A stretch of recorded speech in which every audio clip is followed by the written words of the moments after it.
Hey guys, I am doing a troll horn tutorial. I said I was going to be making tutorials, and because I'm making troll horns right now for some friends, I figured I might as well show people how I do it and what all they'll need and why I prefer the method that I use, because it's not a very popular one, although it's gaining in popularity now. I use styrofoam. I know a lot of people use clay.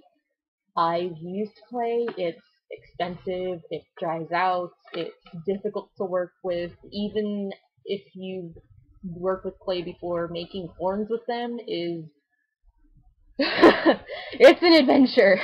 um, I am making cat horns for a friend right now, and I'm making a set of Gamzee horns. I've already made my own Gamzee horns, and if you want to see, this is the end result. This is what you're going to get if you follow my tutorial. It's less of a tutorial and more of things you'll need and what to do and how to do it. I'm not gonna actually carve out the horn and show you how to carve it out. I'm just gonna give you little tips and tricks because really, even if I did carve it out, there's no guarantee that you're gonna carve it the same way. So it's more of a trial and error medium. You can make a lot of mistakes and still get a really good result. I mean, I filed and reshaped these maybe 20 times before I was happy with the end. So, I am sorry if you want me to carve out the specific horns that you're making. I'll be happy if you want to see how I make Briska horns. I will make a stencil, carve it out, finish it, all of that. I will do that if you ask for it. But as for the actual tutorial, we're going to start with supplies. I'm just going to tell you what you'll need for the horns that I'm making. I buy Styrofoam brand styrofoam. It comes in green or white at the store that I buy it from. You can get a huge, big chunk like this. Um, this one's been worked on a little bit, but it was like this big before I started hacking into it for my horns. You can get a piece this wide and this tall and this deep for $20. I mean, 36 inches of 4-inch styrofoam is incredibly cheap for $20. So you can get easily 2 pairs of Tavros horns, 3 pairs of Gamzee horns. If you're working with smaller trolls, you can get 50 pairs of cat horns out of that. So you'll need styrofoam brand styrofoam. The size is specific to whatever troll you're making. If you're doing cat solids, you can get the little 2-inch thick kind, or if you're doing Gamzee and Tavros, I would recommend the thicker kind, but if you want to do Gamzee with the 2-inch, you can make, I mean, that's what I'm doing with this, and that's how I made these. So if you want to use the 2-inch thick for Gamzee, that's fine. It'll still work out great, but if you want more room to make errors, especially if you're starting out, you might want to splurge on the thicker styrofoam. So get styrofoam specific to the size of the horns that you'll need. Paint.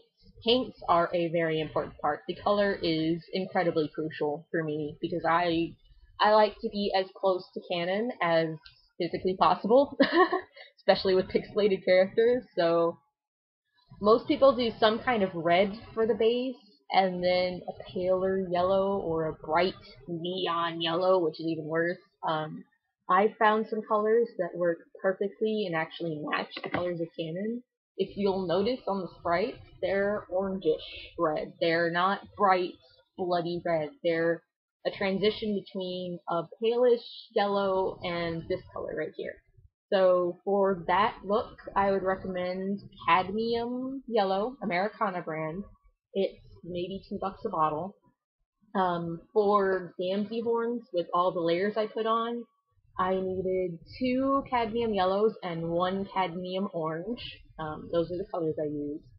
It's really not a lot of paint to spend maybe $10 on it if you're doing the bigger horns, and for the smaller horns you can get easily 3 pairs of Carcats with the amount that I used for one Gamzee. So for Carcat, just get 1 of each, cadmium yellow, cadmium orange, Americana brand.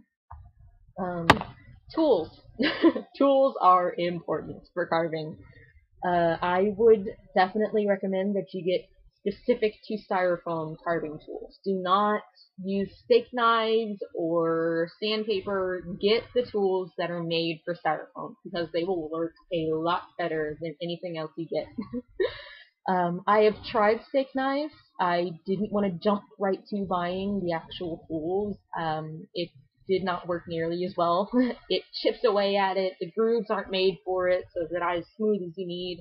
If you'll look on this knife that I have, it's dull at the end, and the grooves are rounded over, and it works better with the actual structure of styrofoam, which is little tiny itty bitty grooves and textures, and a steak knife will not cut through that well. So, splurge on the actual tools. I can't tell you what brand to get because, oops, I didn't look at the package and I didn't keep it. So just get the blue kind. It might actually say, it says here Floracraft. So Floracraft brand styrofoam tools is what I use. It should come with a knife thing, whatever you want to call this, a carver, I guess. A little file that I have right here, and this is your favorite tool. If you don't get any other tool, splurge for a file because you are going to want it. It is the shaper, it determines the texture, it determines everything. You're gonna want the file.